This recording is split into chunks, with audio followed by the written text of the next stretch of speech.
Hello, this is Tony Heller from realclimatescience.com, setting the record straight about the worst crisis in human history. A year ago, the worst crisis in human history was the 1 part per 10,000 increase in atmospheric carbon dioxide, which had occurred over the last century. This was going to cause all life on Earth to go extinct. People dressed in red covered the world. They blocked the streets and wouldn't let people go to work. It was an emergency, the worst emergency which humankind had ever faced. But all of a sudden, the people dressed in red disappeared and we had a new emergency. Somebody ate a bat in China and then they started welding people in their homes. This was clearly the worst emergency which humankind had ever faced. I responded to this crisis by heading to the beach in Costa Rica. But when I came back to the United States, the country was immersed in the worst toilet paper crisis in world history.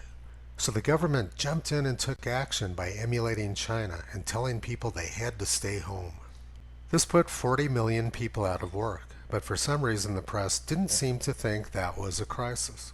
The only thing that was important was that people stayed home. They didn't go to their job, they didn't go to church, they didn't socialize. But then, just when things started to get better, we had a new world's worst crisis. White supremacy and 19th century slavery became the worst problems the world had ever faced. And suddenly it was no longer important for social justice protesters to socially distance.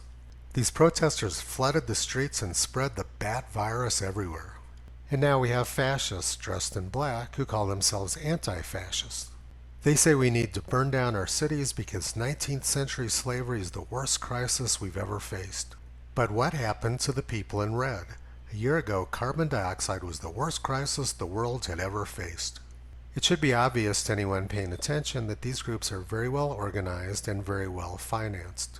These are not accidental, random, or spontaneous occurrences. And they're doing it with the full complicity of the press and many politicians. Somebody is paying for and organizing this endless barrage of propaganda and insanity. I've been documenting the big lie in climate for the past 12 years. There's something very wrong going on in our society, and we need to stop it. Edmund Burke said, "All that's needed for the triumph of evil is for good men to do nothing." What's going on is scary, and the natural tendency for many people is to simply close their eyes and pretend they don't see it. But that's not a strategy for success. Toto is out there doing his part every day.